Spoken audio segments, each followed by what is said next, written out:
muy buenas. En una nueva edición de Os Oigo Next Talks, una oportunidad para hablar de muchísimos temas que vamos abordando siempre desde la participación ciudadana, desde la transparencia, desde la vida política. Y en esta ocasión estamos con David Salazar, portavoz de Ciudadanos en la Asamblea de Extremadura y también coordinador del partido a nivel autonómico. Muy buenas, David, ¿cómo estás? Hola, muy buenas. Pues muy bien, encantado de poder echar este ratito aquí con vosotros.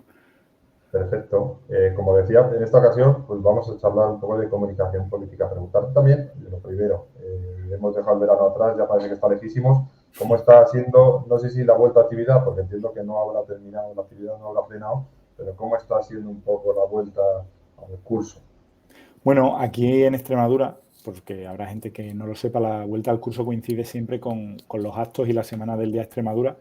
Entonces, bueno, eso nos sirve también un poco porque entras de golpe en toda la vorágine y la verdad es que aunque al principio es mucho trabajo, ¿no? Y preparar muchas cosas, pero luego te ayuda a sobrellevarlo. Y el curso, pues bueno, está siendo bastante movidito, tenemos presupuestos y como sabéis todo es año electoral, con lo que eso conlleva. Entonces, pues la actividad se multiplica y hace un poco más llevadero, porque al final esa vorágine en la que te implican los propios actos, las propias dinámicas del Parlamento, hace que sea todo un poquito más llevadero. Y como decíamos, es una ocasión para hablar de comunicación política, por lo que hemos estado hablando antes fuera de cámara. Me comentabas que es una cuestión que tú asumes personalmente, ¿no? Que es una cuestión que es cierto que tenías una jefa de prensa, pero cuéntame un poco cómo es esa gestión de los mensajes que envías, tanto para los medios como para las redes sociales, cómo es un poco, cómo lo Bueno, haces a la hora de comunicar. sí, yo no tengo personal propio, ¿vale? Es una decisión personal y todo lo que a mí me correspondía, pues lo tengo pues, con el partido, lo compartimos. Tenemos una jefa de prensa de partido, tenemos un responsable de redes y es un poco con el equipo con el que yo trabajo esos mensajes, que pues lógicamente cada semana organizamos el trabajo. Aquí nosotros los lunes es costumbre que los partidos políticos con representación den una rueda de prensa, que es un poco lo que marca después el resto de la semana. Nosotros ahí marcamos estrategia, marcamos cuál es el mensaje que queremos trasladar esa semana en función de los temas que estén en la agenda y también intentamos, pues lógicamente, influir en esa agenda lo máximo posible. Nosotros no somos partido de gobierno, somos partido de oposición y lógicamente pues intentamos pues fiscalizar al gobierno o trasladar aquellas cuestiones que entendemos que no se están tratando en la agenda política. Como digo, es un equipo bastante reducido, un equipo de la máxima confianza y ahí vamos trabajando y después intentamos que esos mensajes, pues lógicamente, lleguen al máximo público posible por todos los canales de los que disponemos. Precisamente por eso te iba a preguntar, pero bueno, es complicado introducir esos mensajes en el debate público. ¿Ves que hay una barrera? ¿Ves que cuesta? O oye, normalmente sí puede. Bueno, cuesta. Lógicamente, nosotros tenemos representación aquí en la Asamblea de Extremadura, entonces eso hace que tengas unos espacios, pero también aquí en Extremadura pues vivimos en un gobierno socialista de prácticamente 40 años. Eso pues lógicamente tiene una influencia en los medios y tiene una influencia en la sociedad que hace que todos aquellos que no formamos parte del gobierno pues nos cueste lógicamente más colocar nuestro mensaje. Gracias a Dios, esto no es como antes y hay muchísimos canales, que es lo que nosotros intentamos aprovechar, todos esos canales de los que disponemos ahora y que antes no existían, pues como son las redes sociales o cualquier otro tipo de campaña de comunicación que se sale un poco de, por decirlo de alguna manera, los canales más típicos o más que a los que más estamos acostumbrados en política. Me parece muy interesante que cuentes cómo gestionas esas redes sociales, porque sé que lo haces tú, pero cuéntanos cómo te planificas, cómo te organizas un poco. Sí, bueno, eso es también una decisión absolutamente personal. Yo llevo mis redes sociales todas yo y de manera individual. Nadie tiene, por decirlo de alguna manera, mis claves. Nadie puede poner mensajes en las redes sociales que no sea yo. Yo estoy presente en Twitter, Instagram, Facebook, TikTok y YouTube. No te falta Eh, una, ¿eh? no me falta, bueno, alguna por ahí, ¿Estás en todas? hay algunas Ya por está. ahí que todavía no controlamos, ¿no? Y después, aparte, tengo un blog que es un poco en el que canalizo todo, porque a mí también me gusta escribir artículos de opinión y, bueno, también algunos artículos que no son exactamente de opinión, que son simplemente por el mero placer de escribir, que esos sí son los que quedo en el blog y los otros, pues lógicamente, los traslado a periódicos, ya sean nacionales o regionales. A partir de ahí organizo un poco lo que es el contenido. Lógicamente no siempre el contenido no es el mismo para cada canal, tampoco son mis targets. Yo tengo unos targets definidos en función de cada red social y tengo dos tipos de publicaciones. Unas que programo, que son las más, por decirlo de alguna manera, de lo que hago durante la semana, de lo que hago durante el mes, un poco de mi participación política, y después, pues lógicamente, las que son que realizo en este momento con el móvil principalmente, que es de donde yo coordino mis redes sociales en función de lo que esté siendo en ese momento pues tendencia, ¿no? Las tendencias, y ahí vamos interactuando en función de las noticias que van saliendo. Me ayuda una persona con la edición de los vídeos, ya sea de las intervenciones políticas y demás, pero es lo único. Todo lo demás, lo que es el mensaje, el contenido y la publicación de eso, me encargo yo, como te digo, por decisión personal, porque además creo que estar en las redes sociales tú personalmente al final te da más de lo que te quita, por decirlo de alguna manera, en tiempo, ¿no? Porque al final es verdaderamente donde te puedes enterar de lo que está pasando, no solo en redes sociales, porque tampoco son un perfecto reflejo de lo que hay en la sociedad, porque muchas veces tienen un efecto distorsionador de la típica burbuja de Twitter, no es el ejemplo más común, pero sí te dan un poco una visión de lo que está pasando, de los temas que más interesan a la sociedad y también un poco de los temas que más interesan aquí en la región, que es mi ámbito político y además es lo que me gusta. ¿Y qué perfil marcas un poco en redes sociales? No sé si eres muy al trapo de la polémica o de un perfil más de contenido, más moderado. ¿Cómo es? Depende un poco también de las circunstancias, depende de las redes. Pues en Twitter sí entro más, sí digo bastante lo que pienso, sí entro al trapo, he tenido algunas polémicas, pero creo que también es un poco lo que pide la red social, que al final te pide que te impliques, que des tu opinión, y a mí me gusta, pues lógicamente, dar mi opinión. En Instagram, por ejemplo, no tengo apenas contenido político más allá de algunos vídeos o intervenciones, ¿de acuerdo? Y muestro un poco más, pues, cómo es mi día a día, con mi familia, con mis amigos, un poco más de mi vida personal, y Facebook un poco el que más utilizo para interactuar con la gente más cercana. Al final es una red social en la que tengo más concentrado, por decirlo de alguna manera, el público regional, porque en Twitter tengo más seguidores, interactúo con gente más de temas nacionales, incluso de algunos, ¿no? Porque también puedes interactuar con periodistas, puedes interactuar con opinadores, y Facebook un poco más la red social más cercana. Y después, bueno, pues en TikTok, pues lo que cuelgo principalmente son intervenciones de algunos con mensajes políticos, y YouTube pues simplemente lo tengo un poco también para canalizar y para ordenar todo el contenido que después distribuyo en el resto de redes sociales, y también como archivo de las intervenciones, los principales temas, y por último el blog, que es donde, como os decía antes, pues guardo todos esos artículos de opinión, y donde también me sirve un poco para ir ordenando también lo de las redes sociales. No sé si podrías destacar algún momento que digas, mira, aquí la gestión que hice de las redes sociales me siento orgulloso, y otro que digas, ostras, aquí me corrompí un poco, o me hubiera gustado hacerlo de otra manera. Sí, pues mira, por ejemplo, con el tema, no sé si lo sabéis, que aquí en Extremadura tenemos un tren bastante que no cumple las expectativas, al menos de los extremeños, ¿no? Y sabéis que cada X tiempo pues viene siendo común que haya averías, que esto, y de vez en cuando saltamos a nivel nacional. Bueno, pues creo que ahí sí he tenido bastantes intervenciones que creo que han estado a la altura, que se han conseguido viralizar, y no por el hecho de que se viralice, sino porque yo creo que cuando verdaderamente se viraliza algo en lo que tú crees es cuando verdaderamente has tenido éxito.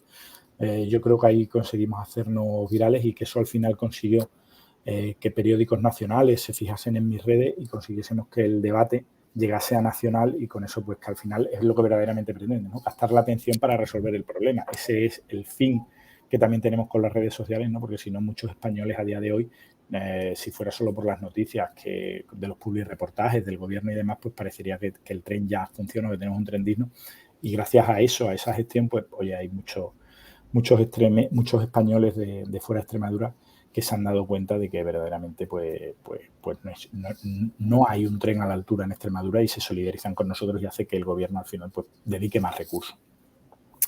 Y momentos a los mejores en los que me hubiera gustado gestionarlo de otra manera, pues algunos enfrentamientos que he tenido con otros políticos, que creo que al final, cuando llegas a esos extremos, pues el debate queda en otro lado, queda al final el debate, y nos quedamos en ese enfrentamiento que además creo que nos gusta. Y yo he entrado al trapo, yo he entrado a contestar, y creo que que eso también lo he aprendido, ya lo hago menos, que hay veces que es mejor no contestar porque no vas a sacar nada y al final lo que das es una imagen pues de eso, de confrontación que no lleva a ningún lado. No sé si cambia mucho la idea o el plan a la hora de gestionar la comunicación del partido, de lo que es el partido a nivel de Extremadura.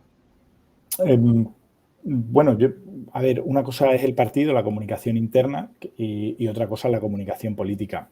Sí cambia, sí varía, ¿no? Porque al final son diferentes temas, pero bueno, yo no hago gran diferenciación. Las redes del partido no las llamamos nosotros, vosotros sabéis al final que las redes de los partidos son mucho más complejas porque independientemente de que sea el partido al que votas, a la gente no le gusta significarse, no le gusta retuitear, no le gusta muchas veces ni siquiera interactuar con las redes del partido.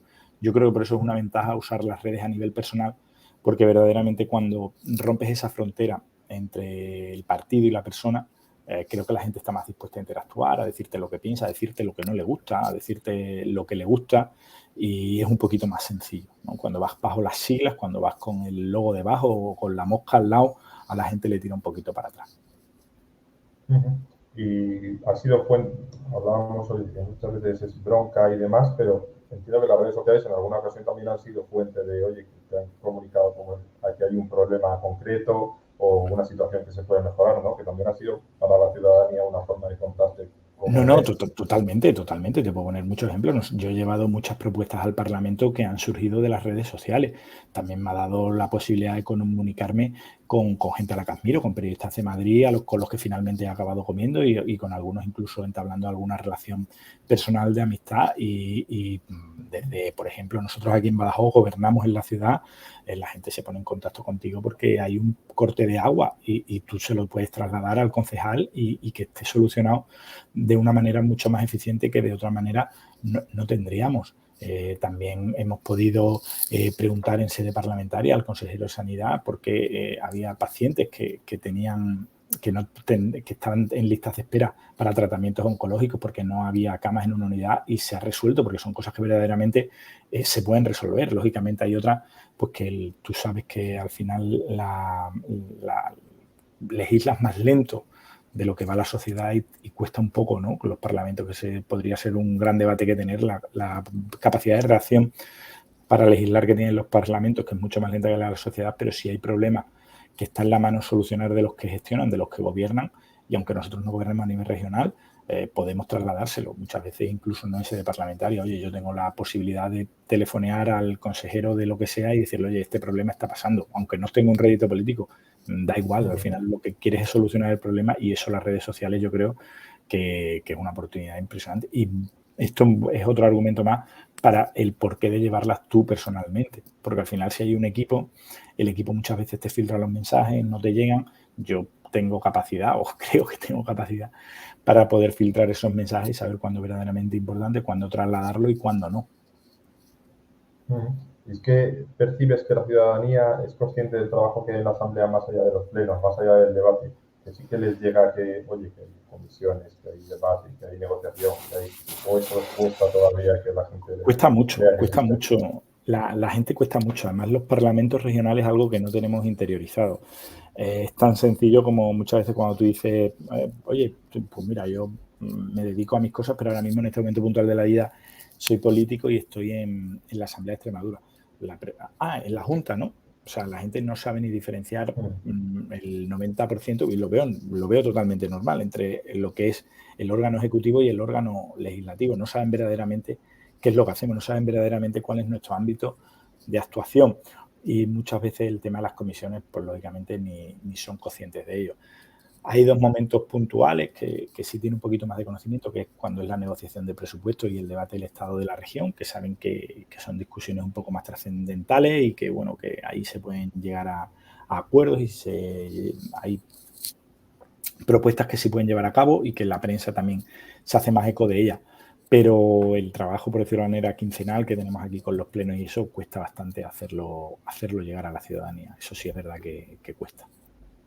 No sé si en ese sentido habéis optado por alguna innovación o le habéis Bueno, dado una vuelta de decir, a ver, ¿cómo hacemos para contar esto? sí, Hemos intentado hacer dos cosas, pero esta legislatura, que es en la que hemos tenido el problema del COVID, nosotros hicimos al principio, acércate a la asamblea, en la que íbamos a hacer visitas de grupo para acercar la asamblea, hemos hecho vídeos y demás, pero todo eso quedó frenado por el COVID, por el problema de que a día de hoy están bastante restringidas las visitas, sobre todo de grupos grandes, están empezando a hacerse ya, pero primero las visitas institucionales, entonces las de los grupos pues quedan restringidas. Pero sí creo que se debe hacer un poquito más de concienciación de acercarnos a las instituciones.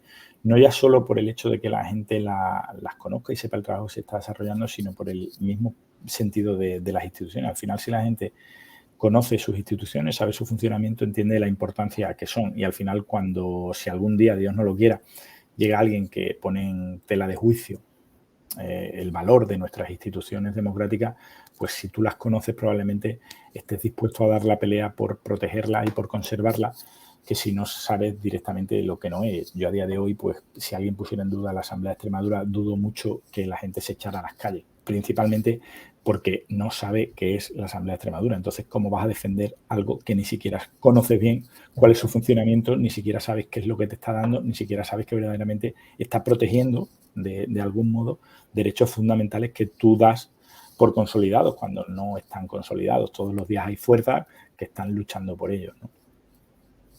No sé si tienes la percepción de que igual en la Asamblea de Extremadura o a nivel general, desde lo que se ha llamado gente de la clase política, hay una intención como de que tampoco se sepa mucho lo que hacemos aquí. O sea, no hay, quizás no una intención de que no se sepa, sino una voluntad de que, bueno, que tampoco se vea mucho a conocer, que esto, o realmente no, realmente es que no sé, que cuesta. Pues no, la verdad es que nunca me había parado a pensarlo, si hay una intencionalidad en ello. También creo que como nosotros venimos de muchos años de un bipartidismo muy claro, al final el partido que está en el gobierno se preocupaba más de la función de las funciones ejecutivas, y al haber un solo gobierno en la oposición, un solo partido en la oposición, pues estaba también bastante preocupado de volver a ocupar el poder, ¿vale? Entonces un poco el papel de las instituciones era, no voy a decirlo residual, pero sí es verdad que nunca hemos tenido un legislativo, por decirlo de alguna manera, que se preocupara de legislar como en otras cámaras y se pudieran llegar a acuerdos puntuales. Al final el legislativo, sobre todo en épocas de mayoría absoluta, era el brazo por el que el gobierno, por el que el ejecutivo desarrollaba sus políticas y desarrollaba las leyes que considerara más importantes para su gobierno en ese momento, ¿no? Aquí lo podemos ver porque tenemos una mayoría absoluta y te das cuenta como al final el grupo del PSOE es una parte más del Ejecutivo y por tanto el poder legislativo queda bastante diluido. Pero creo que esto no es que se haya hecho de manera consciente, sino que nuestra historia legislativa pues es todavía corta y ha tenido además este hándicap que creo que es bastante importante, ¿no? En otros países que tienen más tradición sí es verdad que el legislativo tiene más peso, que incluso que a veces los grupos se parten cuando hay cuestiones en las que se pide, en las que se ataca a la moral o a la ética y se puede llegar a acuerdos incluso en contra del grupo mayoritario. Es un poco más, creo que son más, por decirlo de alguna manera, son democracias legislativas más maduras, ¿no? Yo espero que algún día llegue, es verdad que íbamos por buen camino con la entrada de nuevos partidos, pero parece que volvemos a ese bipartidismo que puede hacernos retroceder un poco en este sentido. Pero bueno, el tiempo dirá. Y David, tú venías de otro mundo diferente profesional, sí. En tu entrada en política, que llevas unos años ya, preguntarte, ¿te lo esperabas así? ¿Te lo esperabas mejor? ¿Te lo esperabas peor? ¿Te lo esperabas diferente? Me lo esperaba diferente. La tenía un poco más idealizada, supongo como todos. Pensaba que verdaderamente cuando se podían cambiar más cosas legislativamente, que podrías verdaderamente influir. Al final te das cuenta que cómo puedes cambiar las cosas es prácticamente solo ostentando el poder. ¿De acuerdo? Bueno, luego es un mundo bastante duro, eso no vengo a descubrir nada, pero es verdad que es más duro de lo que se puede percibir desde fuera. Pero bueno, también es un sitio en el que hay gente que de otra manera no podrías conocer, gente muy válida, gente que verdaderamente quiere cambiar las cosas. Y bueno, hay algunas cosillas que se pueden mejorar. Nosotros en Ciudadanos, yo en torno al mea culpa, veníamos a cambiar ciertas cosas y nos diluimos en otras y al final no pudimos cambiar tantas cosas, pero bueno, yo creo que es un mundo en el que por un tiempo limitado merece la pena estar. Y también, oye, esto sí que lo digo a la gente que lleva 30 años en política, que antes yo tenía hacia ellos de decir, joder, mira el tío este lleva aquí, de verdad los admiro porque me parece algo admirable poder aguantar 20 o 30 años en este mundo, y me quito el sombrero ante ellos. Pues David, esto era un poco charlar sobre, oye, comunicación política, sobre política también, de una forma un poco distendida, y te agradezco un montón que te hayas prestado a estar aquí un ratito con nosotros. Ha sido un verdadero placer, de verdad, porque siempre es muy es importante que tengamos estos espacios de comunicación, que sean sinceros, que sean cara a cara directamente, y también es positivo para eso que hablábamos, y no lo digo por vosotros porque o sea, por haceros la pelota ni nada, pero creo que es muy, muy, muy importante que la gente lo sepa, que la gente tenga espacios de comunicación con sus políticos, lo que hacéis vosotros a través de la plataforma, con estos vídeos. Es muy importante que haya los menos intermediarios posibles entre los políticos y la sociedad. Y creo que en eso vosotros jugáis un papel importante. Y agradecerte que siempre estás disponible y siempre contestas esas preguntas que van llegando. Eso también hay que agradecerlo, que a veces lo damos por, bueno, pues, lo damos por hecho, pero es verdad que darte las gracias por ese esfuerzo. ¿Vale? Eso tiene que estar presente. Es un placer. Y nada, a vuestra Así que disposición para lo que necesitéis. volveremos a coincidir, seguro. Cuando queráis. Un abrazo grande. Muchas gracias, David. Nos Hasta vemos. luego. Hasta luego.